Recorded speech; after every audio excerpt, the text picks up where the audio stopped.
Chef Caserio cooked up another one for the Houston Texans. What to make of the aftermath of the trade for Stefon Diggs. Welcome into the channel. I'm Cody Stoots. Let's talk some Texans. Let's talk some more about the big deal for Stefon Diggs. What a trade by the Houston Texans to send their second-round pick that they acquired from Minnesota in next year's draft for Diggs. They get a couple of late-round selections spread out over the next two drafts as well. And it essentially turns out that the 23rd overall pick that the Texans traded to the Vikings turned into basically Stefon Diggs and a second-round pick this year. I'm okay with that being the ultimate result of the trade. Now, what to make the big takeaways of the Stefon Diggs trade? Let's start with the fact that this offense has top 5, maybe even top 3 potential. Sure, CJ Stroud needs to continue to grow. Nico Collins needs to be a lot closer to the guy he was last year than he was to start his NFL career. Tank Dell's got to stay healthy, and Stefon Diggs has got to stay consistent.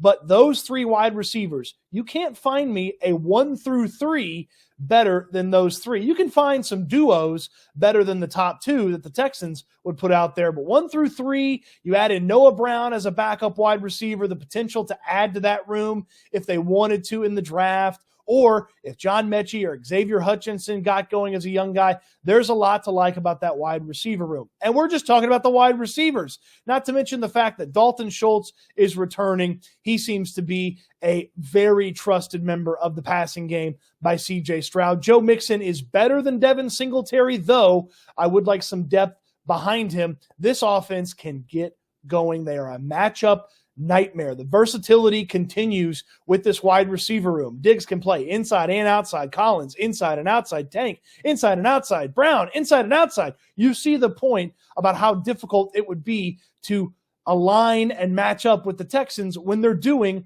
all of the motion and movement and switching and swapping that they can do. And my goodness, how great is it to have Bobby Slowick back for season 2, calling this offense. So there's no new offense to learn. There's no getting a whole team up to speed. You just get the new faces on offense up to speed, and then you are ready to go.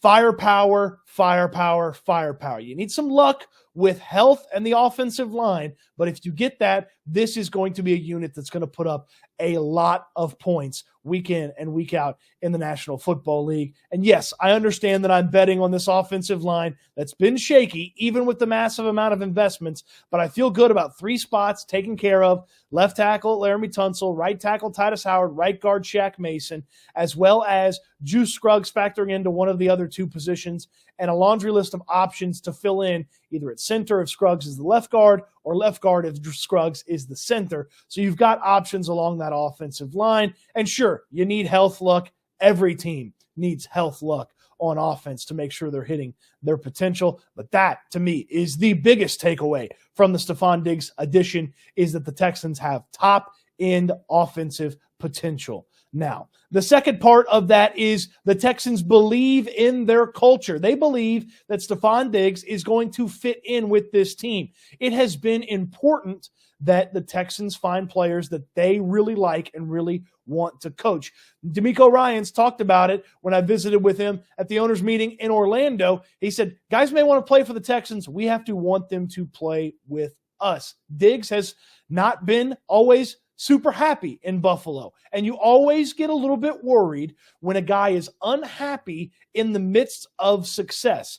I have a feeling, though, that playing with the best wide receiver room that he's played with to this point, playing with a good quarterback, and playing for a former player as his head coach, Stefon Diggs is going to fit in just fine with this Texans team. And we're kind of spoiled here around Houston. Andre Johnson wasn't your typical diva wide receiver. DeAndre Hopkins wasn't your typical diva wide receiver. Sometimes wide receivers act like this. Sometimes wide receivers send eyeball emojis on Twitter when stuff's going down with the team. Sometimes they get in their feelings. That's what big-time wide receivers do, and Stefon Diggs is a big-time wide receiver. He's one of the most consistent and productive wideouts in football over the past few seasons. And so if he gets a little bit in his feelings from time to time, I trust that the Texans have the leadership in place, not only from a coaching staff perspective, but also from a team perspective. And I also trust that Diggs is going to just be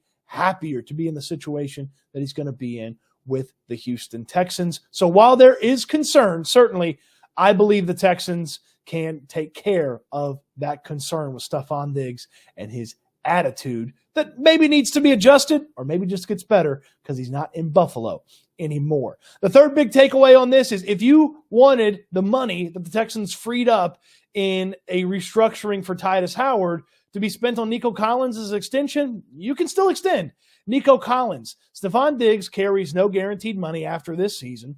The Texans can adjust the contract, lower the cap hit each of the few years that he's on the team, push it toward the back end of this contract, and still extend Nico Collins. Right now, the Collins, Dell, Diggs trio is only set to play together for one season. 2 if Nico Collins gets franchise tagged. But if you extend Nico Collins, say take care of him, tear up the deal this year, give him a bunch of money up front, use some of the cap space that you still have on this team up front and get that out of the way. And then maybe it's Diggs and Dell and Nico Collins for 3 seasons, this season and 2 after, because you extend Nico Collins. It doesn't have to be some big, gigantic extension. And if you're Nico Collins, you got to think, hey, yes, the team's going to be better. Maybe my numbers still look good, but there's going to be at least some sort of emphasis on the other parts of the offense. Nico Collins spent portions of last year clearly the best wide receiver. Tank Dell's going to catch him in usefulness. Obviously, Diggs is a really good player. So if you're Nico Collins and the deal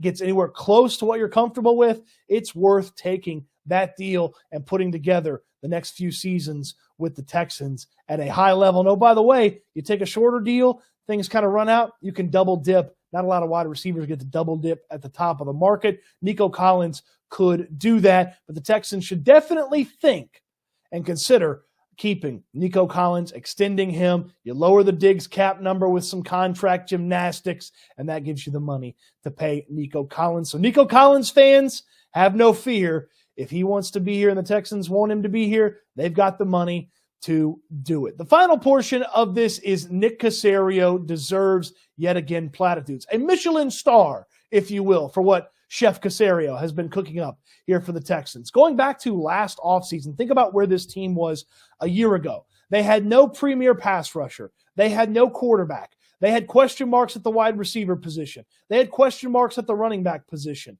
They had question marks throughout the defense. And now, here a year later, they've got 2 premier pass rushers. They've got a quarterback. They've got one of the best wide receiver cores in all of football. They've got one of the best offensive skill position combinations when you factor in the wideouts, tight end, and running back in all of football. That's what Nick Caserio has been able to do. They've still got money to do things if they want to do things. And yes, there's been a little moving and shaking when it comes to the draft picks. I know a lot of us didn't love sending the Texans draft pick last year in the trade up for Will Anderson. Well, that worked out for Nick Caserio. I was one of the ones that didn't love the trade back from the first round, but when you look at it as the trade back from the first round this year, 23 essentially netted them Stefon Diggs and the 42nd overall pick along with some late round picks. Then that trade looks a little bit bigger. Again, the picture is continuously being painted by Nick Caserio. The meal is continuously being cooked. Let the cake bake, if I can squeeze in yet another analogy. Nick Caserio has done a fantastic job these past couple of seasons after 2 dreadful seasons where he was in a dreadful position. It's a great job by Caserio to take care of his business and to be able to put the team in a position, have the team in a position to put the pedal to the metal, put the foot down on the gas when they have this opportunity like they have right now with one of the greatest financial benefits in all of sports, which is a rookie quarterback playing really well on that deal. And that is a big financial advantage. It lets you do things like sign Danielle Hunter, like trade for Stefon Diggs. Caserio has done a fantastic job being the general manager of this team over the past 2 years, and he may not even be done just yet because, yet again, you think about it this way, the Deshaun Watson trade still paying off because the deal got the pick, and then the pick that they had at 21 got moved for this, and now it got you Stefon Diggs. And one day we'll go through everything that the Deshaun Watson trade netted the Houston Texans. But today we know Nick Caserio is taking care of business in the kitchen that is the Texans front office. What say you? What's your biggest takeaway from the Stefon Diggs edition by the Houston Texans? Let me know in the comment section down below. Subscribe to the channel and throw me a thumbs up on this video if you haven't already. So much more content coming your way. There's still lots of speculation about what to do with the draft pick. We've got weeks to do that. We've got a mock draft coming your way here on the channel. You don't want to miss any of it. So subscribe to Houston Football, where we'll have a ton of conversation at Houston Football, where I do all my writing about the Houston Texans. That link's in the description down below as well. Just $7 a month, and you get everything. That's right. Everything that Houston Football has to offer to you for just $7 a month. And if you buy a whole year, I'll give you 2 months for free. That's right, 2 months for free when you buy a whole year. Thank you for watching the video. Thank you, everybody who jumped into the live stream talking about Stefon Diggs. And if you're watching this one and you're like, man, that wasn't enough content on Stefon Diggs, I want to learn a little bit more, hop over to the live stream that we did. You can catch that on the channel as well. Thanks for watching the video. Hope you enjoyed it, and I can't wait till we talk about what the big thing the Texans are going to do next. Can't wait till we talk Texans again soon.